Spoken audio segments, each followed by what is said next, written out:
Okay, we're ready to epoxy spoon flies, and we're going to epoxy some mylar poppers. I use a 30-minute slow cure epoxy. It's I use BSI, Bob Smith Industries. Also, this is the brush I'll be applying the epoxy with. It's a little craft brush with plastic bristles. I just throw them away instead of fooling with cleaning them. You get about 30 for $2, so it's pretty worth it. It's kind of long and flimsy, so I'll trim some of the bristles off.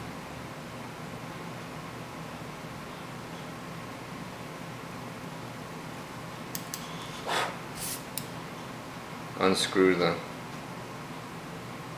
dispenser to let the epoxy rise up into the tube.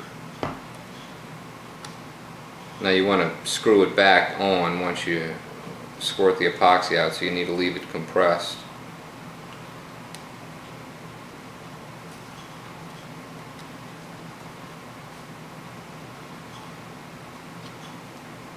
Like that. Let that drip go. Wipe the excess off and plug the end back on.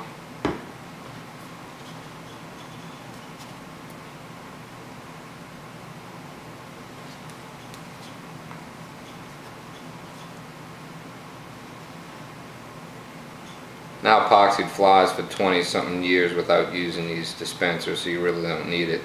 I just decided to try it. So far it's working. This is my first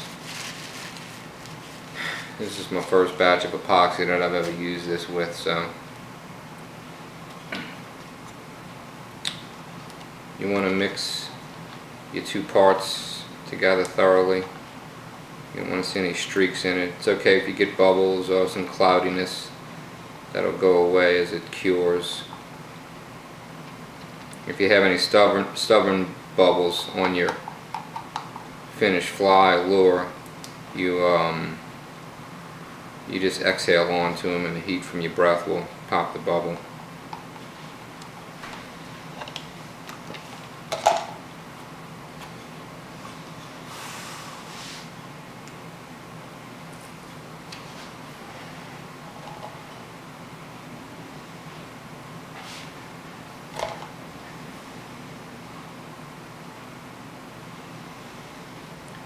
And go ahead and smear the epoxy.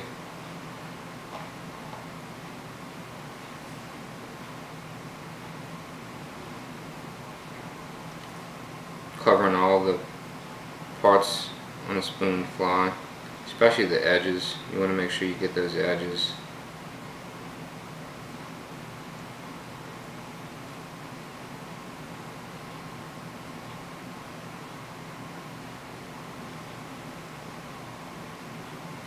Kind of roll it around the edge. Make sure you get the epoxy on that edge. That's your thinnest part. And once these dry, I apply a second coat to this top, the back of the top part of it, just to give it a little extra durability. It seems like this top up here seems to wear more when the fish eat it.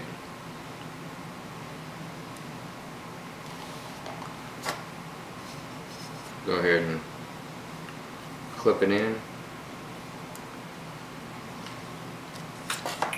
And we'll do I set it into an ice bath to help extend the pot life.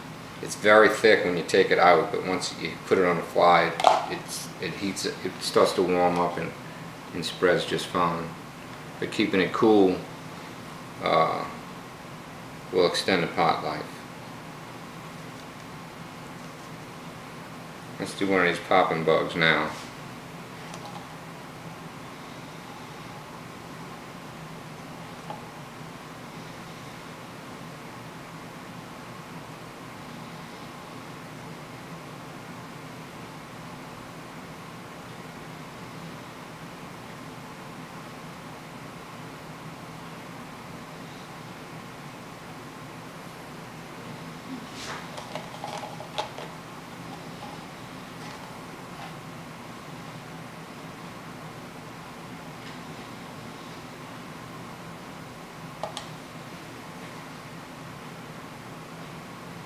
I'm going to coat the inside of the face. Coat the inside of the face thoroughly, as well as the thread wraps that hold your weed guard in place. And brush off the excess epoxy. You don't want it too thick. Make sure you don't have any dry spots. Just kind of rotate it with your light reflects off of it, and if you see a dry spot, you'll see it's flat, whereas the epoxy covered areas will be shiny. And just put that in your dryer like that, or then you flip it over like that, and if you have any epoxy, excess epoxy, it'll start to sag towards the other side and it'll level out.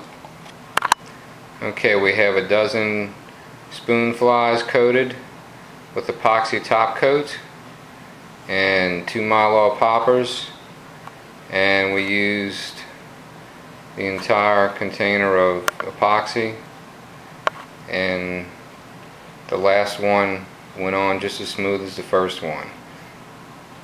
While they're drying, flip them a couple times and let the epoxy run back in the other direction if it's in running at all, but I like to do it just to be safe.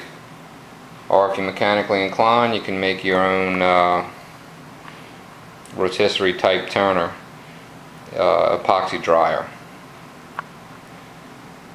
These are dry for at least 12 hours. We'll come back and put a second coat of epoxy on the top of the fly. Okay, your spoonflies of your epoxy work is dried now enough to give your spoonflies a second coat. So just release them onto your work surface, and you'll notice sometimes I do this before I even do the first coat of epoxy, but there'll be these rough edges of either mylar and or epoxy, and that can kind of catch grass and give you not a good complete coverage of your epoxy. So what I'll do is take a emery board and just kind of lightly smooth those off, just like that.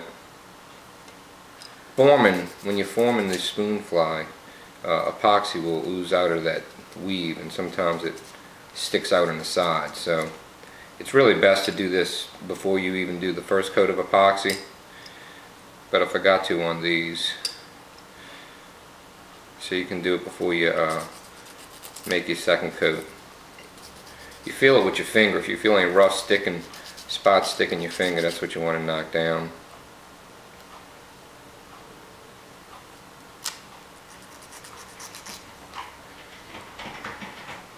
Okay, those are ready for the second coat.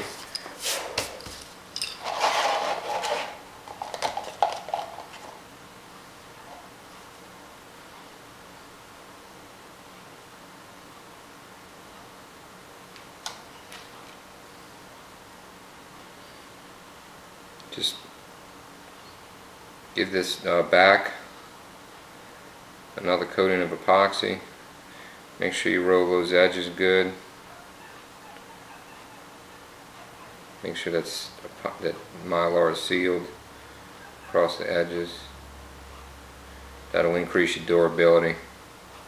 You could typically, with this epoxy type spoonfly, you can typically get at least 2 dozen, usually 3 dozen fish before you have to apply before you have to repair it by putting, epoxying back over the top again wherever your wear spots are, and then you usually get another dozen or so fish off of those. So there you have it. That's how you do an epoxy spoonfly, an epoxy mylar spoonfly.